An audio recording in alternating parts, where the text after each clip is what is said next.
తెలంగాణ రాష్ట్ర సాధనే లక్ష్యంగా పురుడు పోసుకున్న బీఆర్ఎస్ పార్టీకి 25 సంవత్సరాలు నిండాయి. తెలంగాణ రాష్ట్ర సాధన ఏకైక లక్ష్యంగా 2001 ఏప్రిల్ 27న ఏర్పడ్డ బీఆర్ఎస్ 25 ఏళ్ల పండుగను చరిత్రలో నిలిచిపోయేలా నిర్వహిస్తున్నట్లుగా ఆ పార్టీ నేతలు చెబుతున్నారు. హన్మకొండ జిల్లా ఎల్కతుర్తిలో 1213 ఎకరాల్లో రజతోత్సవ సభ కోసం బీఆర్ఎస్ ఏర్పాట్లు చేపట్టింది. మహాసభ ప్రాంగణాన్ని 154 ఎకరాల్లో సిద్ధం చేసింది. 500 మంది కూర్చునేలా గులాబీ రంగులతో వేదికను తీర్చిదిద్దారు.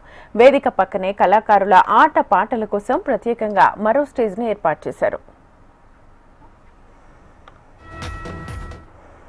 తెలంగాణ నలుమూలల నుంచి దాదాపు 50,000 వాహనాలు సభ ప్రాంగణానికి ఒక్కొక్కటిగా చేరుకుంటున్నాయి. వాహనాల పార్కింగ్ కోసం 1059 ఎకరాలను కేటాయించారు. వీఐపీ వాహనాల కోసం సభా వేదిక ఎడమ భాగం వెనుక భాగంలో పార్కింగ్ ఏర్పాటు చేశారు. సభకు వచ్చే ప్రజల కోసం 1,00,000కు పైగా కుర్చీలను ఏర్పాటు చేశారు. మహిళల కోసం ప్రత్యేక కుర్చీలు వేసి బారికేడ్లు పెట్టారు. లైట్లు, ఎల్ఈడీల కోసం 200 భారీ జనరేటర్లను ఏర్పాటు చేశారు. కేసీఆర్ అందరికీ స్పష్టంగా కనిపించేలా 20x50 సైజుతో కూడిన 23 ఎల్ఈడీ భారీ స్క్రీన్లు, భారీ సౌండ్ సిస్టమ్ను చుట్టుపక్కల ఏర్పాటు చేశారు. ఇక రజతోత్సవ వేడుకల్లో భాగంగా ఇప్పటికే ఎల్కతుర్తి గులాబీమయమైంది. తెలంగాణలోని అన్ని జిల్లాల నుంచి సభకు భారీగా తరలివస్తున్నారు. కాసేపట్లో ఫామ్ హౌస్ నుంచి బీఆర్ఎస్ అధినేత కేసీఆర్ ఎల్కతుర్తికి బయలుదేరనున్నారు. సాయంత్రం 6 గంటలకు సభా ప్రాంగణానికి కేసీఆర్ చేరుకుంటారు. 6:30 ముఖ్య నేతలతో కేసీఆర్ భేటీ అవుతారు. రాత్రి 7 గంటలకు కేసీఆర్ ప్రసంగం ప్రారంభమవుతుంది. బీఆర్ఎస్ అధినేత కేసీఆర్ దాదాపు గంటకు పైగా మాట్లాడే అవకాశం ఉంది.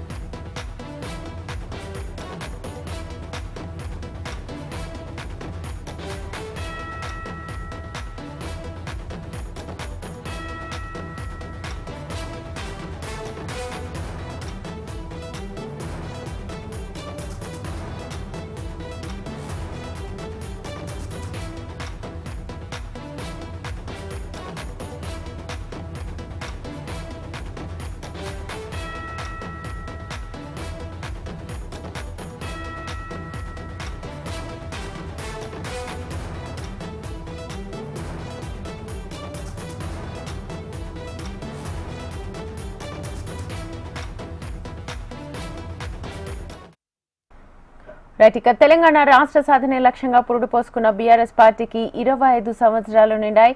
తెలంగాణ రాష్ట్ర సాధన ఏకైక లక్ష్యంగా 2001 ఏప్రిల్ 27న ఏర్పడ్డ బీఆర్ఎస్ 25 ఏళ్ల పండుగను చరిత్రలో నిలిచిపోయేలా నిర్వహిస్తున్నట్లుగా ఆ పార్టీ నేతలు చెబుతున్నారు. హన్మకొండ జిల్లా ఎల్కతుర్తిలో 1213 ఎకరాల్లో రజతోత్సవ సభ కోసం బీఆర్ఎస్ ఏర్పాట్లు చేపట్టింది. ఈ రజతోత్సవ సభకు సంబంధించి ఫుల్ డీటెయిల్స్ మా ప్రతినిధి ప్రవీణ్ అడిగి తెలుసుకుందాం. ఫోన్ లైన్ ద్వారా ప్రవీణ్.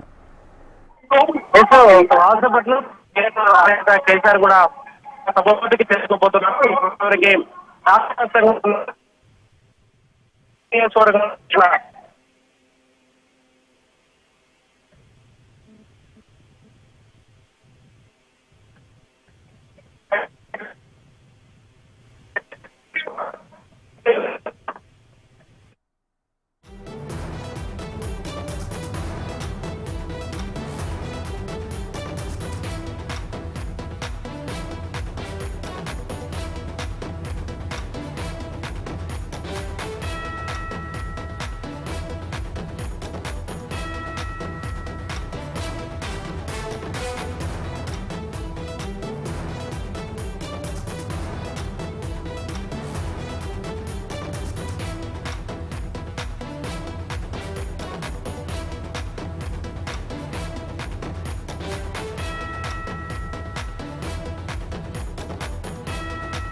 రైట్, ఇక ఈ రజతోత్సవ సభా ప్రాంగణాన్ని 154 ఎకరాల్లో సిద్ధం చేశారు.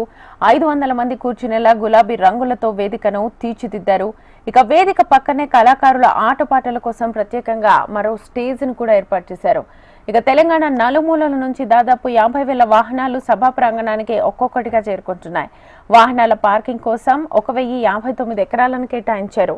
వీఐపీ వాహనాల కోసం సభా వేదిక ఎడమ భాగం, వెనుక భాగంలో పార్కింగ్ ఏర్పాటు చేశారు.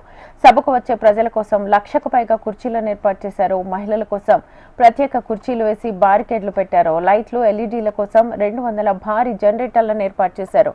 కేసీఆర్ అందరికీ స్పష్టంగా కనిపించేలా 20x50 సైజుతో కూడిన 23 ఎల్ఈడీ భారీ స్క్రీన్లు, భారీ సౌండ్ సిస్టమ్ ను ఏర్పాటు చేశారు. ఇక రజతోత్సవ వేడుకల్లో భాగంగా ఇప్పటికే ఎల్కతుర్తి గులాబీమయమైంది. తెలంగాణలోని అన్ని జిల్లాల నుంచి సభకు భారీగా తరలి వస్తున్నారు. కాసేపట్లో ఫామ్ హౌస్ నుంచి బీఆర్ఎస్ అధినేత కేసీఆర్ ఎల్కతుర్తికి బయలుదేరనున్నారు. సాయంత్రం 6 గంటలకు సభా ప్రాంగణానికి కేసీఆర్ చేరుకుంటారు.